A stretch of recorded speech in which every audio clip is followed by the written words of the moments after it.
آمين.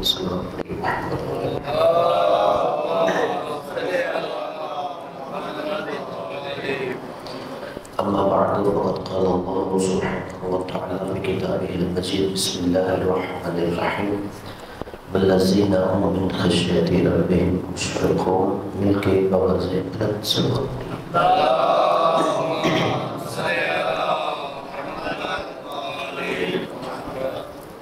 اللہ تبارک و تعالی نے سورہ مومنون کی ان آیات میں جو گزشتہ آیات ہیں اس سے متعلقہ ہی چیز بیان کی ہے کہ جو کل ہم نے آیت پڑھی ہے کہ اس میں اللہ نے کہا تھا کہ ایسا ہرگز نہیں کہ اگر کسی کے پاس مال ہو یا اولاد ہو تو یہ لوگ اللہ کی نگاہ میں برگزیدہ ہیں یا یہ لوگ نیکیوں میں سبقت حاصل کرنے والے ہیں، یعنی ایسا نہیں ہے۔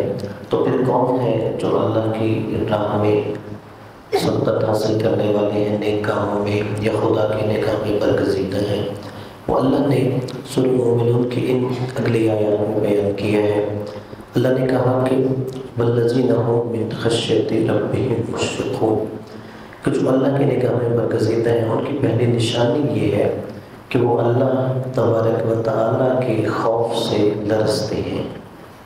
اب یہاں پر جو لفظ خشیہ استعمال ہوا ہے اکثر استعمال ہے قرآن میں بہت زیادہ، کہ خشیہ کا مطلب ایسا ہوتا ہے کہ ایسا خوف جس کے اندر تعظیم اور احترام پایا جائے۔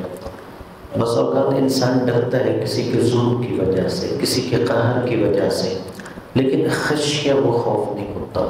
اللہ نے جہاں پر بھی اپنے لیے خوف کا لفظ استعمال کیے ہے وہ لفظ خشیہ استعمال کیے ہیں۔ یہاں پر والذین هم من خشیۃ ربهم مشفقون، یعنی اپنے رب کے ساتھ ایسا خوف ہوتا ہے کہ جس کے اندر تعظیم اور احترام پایا جاتا ہے، یعنی وہ اللہ تبارک و تعالیٰ کی کبریائی بڑائی کی وجہ سے ڈر رہے ہوتے ہیں کہ وہ عظیم ذات ہے۔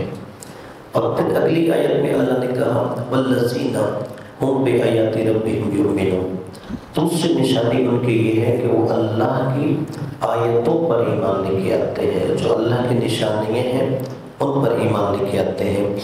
اور تیسری اللہ نے ان کی نشانی بیان کی ہے والذین هم بربهم لا یشرکون، وہ اللہ تبارک و تعالیٰ کا کسی کو شریک نہیں ٹھہراتے، یعنی شرک نہیں کرتے، وہ کسی قسم کی بھی شرک سے منزہ و مبرہ اور پاک ہوتے ہیں۔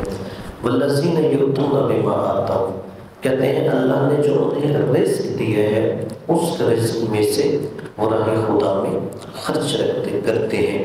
پھر اللہ نے کہا یہ سارے جو لوگ ہیں یسارعون فی الخیرات، در حقیقت یہی لوگ ہیں جو نیکیوں میں سبقت حاصل کرنے والے ہوتے ہیں، یعنی در حقیقت جو اللہ کی نگاہ میں کسی کے برگزیدہ اور نیک ہونے کا معیار ہے کہ اس کے اندر خوف خدا ہونا چاہیے، وہ ایسے لوگ ہونے چاہیے کہ جو در حقیقت اللہ کی آیتوں اور نشانیوں پر ایمان لاتے ہیں، اس کے اندر سارے وہ احکام آ جاتے ہیں کہ جو اللہ نے اپنے نبیوں کے ذریعے ہم پر فرض قرار دیے ہیں، اپنے انبیاء کے ذریعے ہمارے لیے بیان فرمائے ہیں۔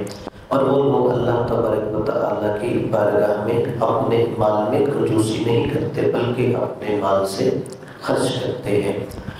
اور دیکھیے یہاں پر پھر جو اللہ نے لفظ استعمال کیا فعل یسارعون، یسارعون کا مطلب یہ ہوتا ہے کہ صرف ایک اکیلا شخص وہ کام نہیں کر رہا بلکہ لوگوں میں اس کام میں باہمی مقابلہ ہوتا ہے کہ نہیں دوسرے سے میں نیکیوں میں آگے بڑھ جاؤں۔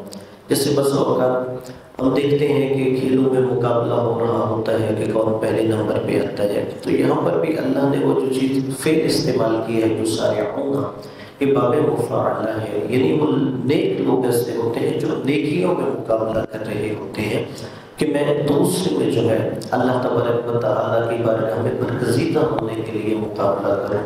اس لیے موضوع کا بھی ایک فرمان ہے کہ جس میں آپ نے اس چیز کی طرف اشارہ کیا کہ اگر انسان دنیا میں جب زندگی گزارتی ہے تو وہ انسان دنیاوی معاملات میں اپنے سے چھوٹے کو دیکھ کر زندگی گزارے، اور جب انسان نیکیوں کے معاملات میں زندگی گزارتا ہے تو اس میں اپنے سے بڑے انسان کو دیکھ کر زندگی گزارے۔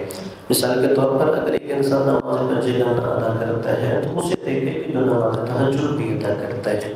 ایک انسان صرف واجبات ادا کرتا ہے تو نیکی کے معاملات میں اس انسان کو دیکھے جو مستحبات کا بھی پابند ہوتا ہے۔ اور وہی اللہ نے کہا کہ یہ جو لوگ میری نگاہ میں برگزیدہ ہیں یہ نیکیوں میں دوسروں کے ساتھ مقابلہ کر رہے ہوتے ہیں کہ میری نیکیاں اس سے زیادہ ہو جائیں، اور یہی لوگ خدا کی بارگاہ میں کامیاب ہوتے ہیں۔ تو ہے کہ اللہ تبارک و تعالی ہمیں ان شرائط پر عمل کرنے کی توفیق عطا فرمائے، قرآن مجید سے وابستہ رہنے کی توفیق عطا فرمائے۔ سلام علیکم ورحمۃ اللہ۔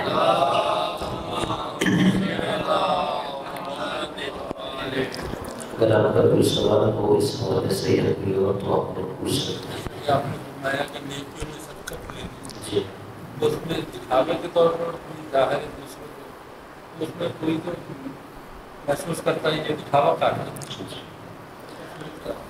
اب دیکھیے ان کا سوال یہ ہے کہ جیسے نیکیوں میں شرکت ہے، اب یہ ہے کہ کیا وہ نیکی ہم دکھا کے کریں گے، کہیں اس کے اندر یعنی دکھاوا نہ آ جائے جسے شریعت میں ریاکاری کہتے ہیں۔ اب دیکھیے مثال کے طور پر اب یہاں پہ شریعت نے کیا، ایک ہم واجب چیز کر رہے ہیں اور ایک مستحب چیز کر رہے ہیں۔ اب جو واجب کا حکم ہے اس میں یہ ہے کہ انسان بے شک عمل اعلان کرے، اب وہ واجب نماز ہو یا واجب صدقہ ہو، زکوٰۃ ہو، اس میں شریعت یہ کہتی ہے کہ انسان بے شک دوسروں کو بتا کر وہ عمل کرے۔ کیوں؟ تاکہ دوسرے لوگوں کو بھی اس نیکی پر ابھارا جائے۔ لیکن جب آپ مستحبات کی طرف آتے ہیں تو شریعت کہتی ہے کہ اسے چھپا کر کیا جائے۔ جیسے مثلا نماز مستحب جو ہے اس کی عبادت نہیں ہوتی، اس کی جماعت نہیں ہوتی سوائے اس کے کہ جس پر کوئی شرعی دلیل ہو۔ اس لیے جیسے ماہ رمضان میں 1000 رکعت نماز پڑھنا مستحب ہے، لیکن ہمارے یہاں فضیلت یہ ہے کہ نہ جماعت کے ساتھ ہو سکتی ہے وہ، اور نہ ہی انسان مسجد میں پڑھنے میں وہ ترجیح دے بلکہ گھر میں پڑھنے کو ترجیح دے۔ یعنی یہ کیا ہے، مستحبات کو انسان چھپا کر نہ جاتا ہے، اور جو واجبات ہیں ان کو شریعت کہتی ہے جیسے نماز کا وہ جماعت کے ساتھ پڑھنے کا زیادہ ثواب ہے، مسجد میں جا کے پڑھنے کا زیادہ ثواب ہے۔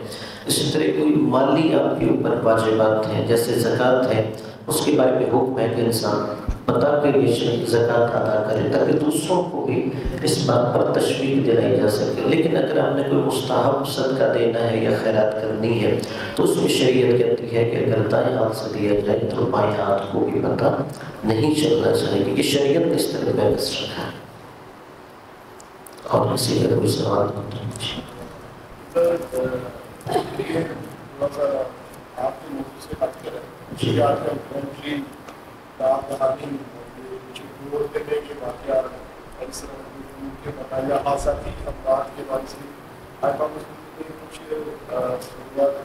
واقعہ یا آپ زندگی میں اس کو سامنے ایک دفعہ یا دو دفعہ کروا دیں تو رات دہانی افراد سے بچا جا سکے کوئی تعلیم واقعات۔ ہاں جی، ان کا جو سوال ہے کہ جو ناگہانی انسان کو اموات آتی ہیں یا مختلف اس طرح کے مسائل یا مشکلات آتی ہیں کہ ان سے بچنے کے لیے، دیکھیے پہلی بات تو یہ ہے کہ جیسے انسان کو ناگہانی موت کا کیا مطلب ہے، جیسے اچانک انسان کو اللہ نہ کرے کوئی حادثہ ہوا، ایکسیڈنٹ ہوا، موت واقع ہو گئی، یا اچانک انسان کسی ایسے موذی مرض میں جان لیوا مرض میں مبتلا ہو گیا، فوراً انتقال ہو گیا۔ پہلی بات یہ ہے کہ یہ موت غیر حتمی کہتے ہیں اسے۔ غیر حتمی کا مطلب یہ ہے کہ یہ زندگی زیادہ ہو سکتی تھی۔ ایک انسان کا قتل ہو گیا مثلا 20 سال کی عمر میں، تو کچھ ایسے اعمال تھے کہ یہ 20 سال سے زیادہ ہو جا سکتی تھی۔ ایک انسان کا ایکسیڈنٹ ہوا، فوت ہو گیا، تو یہ بھی ایسا ہے کہ جس میں اضافہ ہو سکتا تھا۔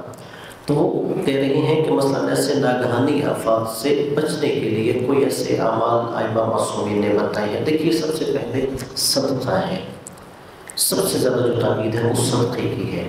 جب انسان صدقہ دیتا ہے تو وہ در حقیقت اس ناگہانی موت کو ٹال دیتا ہے یا اس آفت اور مصیبت کو ٹال دیتا ہے۔ جیسے خود حضرت عیسیٰ علیہ السلام کا ایک واقعہ ہے کہ آپ ایک بستی سے گزر رہے، وہاں ایک گھر سے شادی ہو رہی تھی اور خوشی کی وجہ سے ہنسنے کی آواز آ رہی تھی۔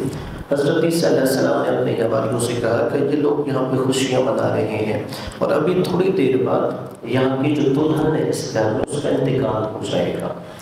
اب کہتے ہیں کہ وہ چلے گئے، جب حواری واپس آئے تو دیکھا اس گھر میں ابھی بھی لوگ خوشیاں منا رہے ہیں۔ تو حواریوں نے جناب عیسیٰ سے کہا تو وقت تک دلہن فوت ہو جائے گی، وہ تو ابھی تک یہاں پہ کوئی انتقال نہیں ہوا۔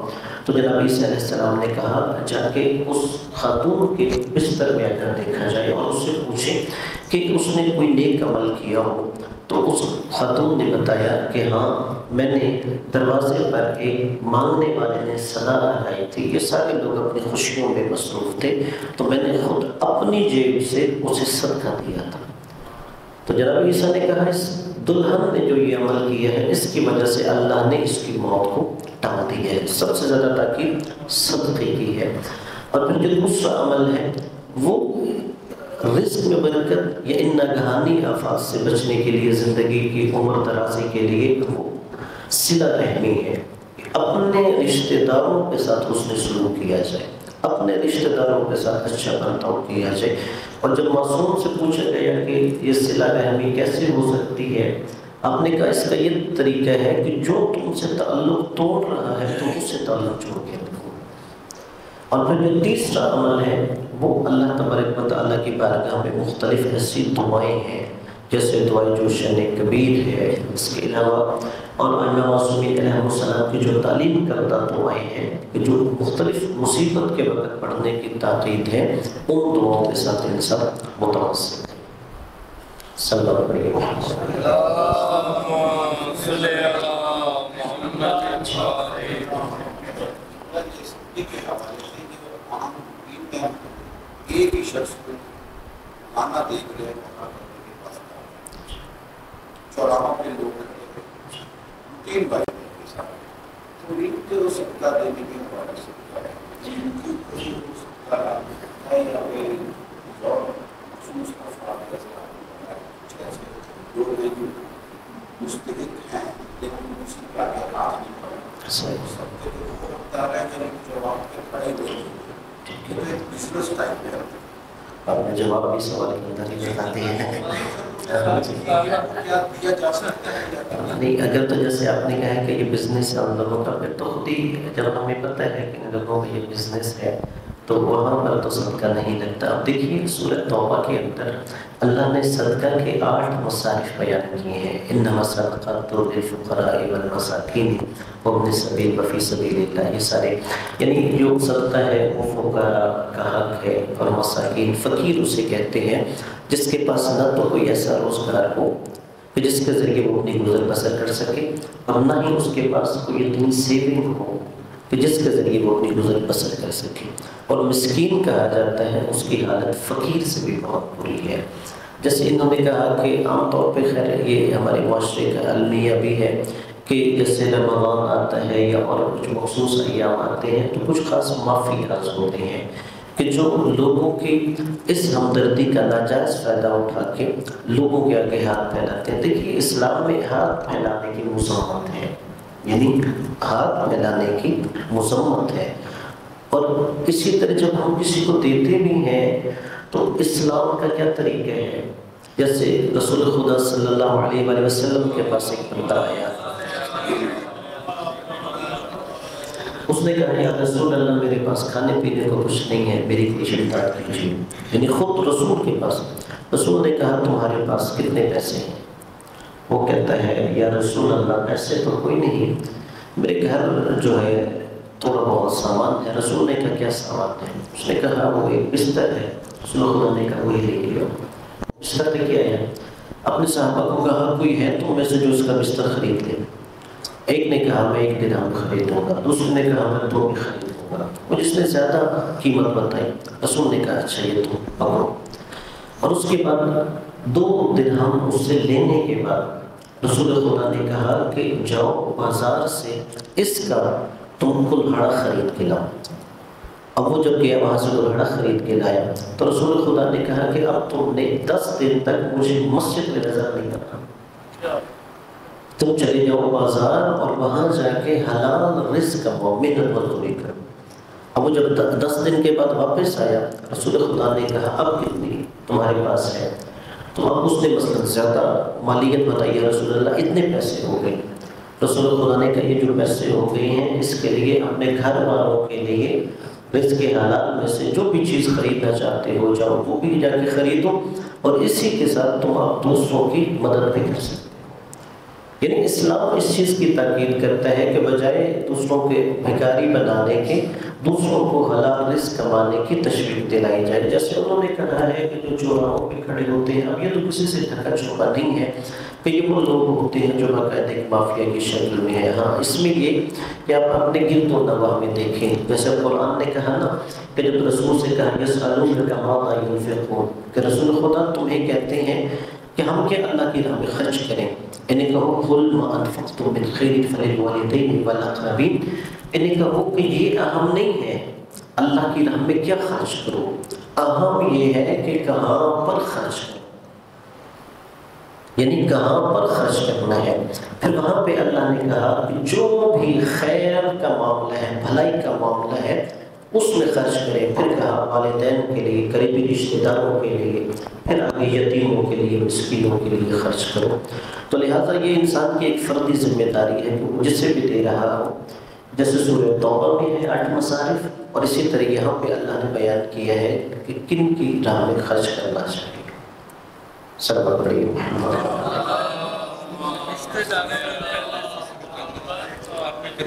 جی رشتہ داروں میں بھی یہ ہے کہ اگر تو ہمارا کوئی واجب صدقہ ہے تو وہ ان پہ خرچ نہیں ہوتا جو ہمارے زیر کفالت ہے، جیسے اولاد کو نہیں دے سکتے، ماں باپ کو نہیں دے سکتے، جو واجب صدقہ ہے۔ اور اس کے علاوہ جو باقی رشتہ دار ہیں، ضرورت مند ہیں، جو زیر کفالت نہیں، ان پر واجب صدقہ بھی خرچ ہوتا ہے، مستحب صدقہ بھی خرچ ہوتا ہے۔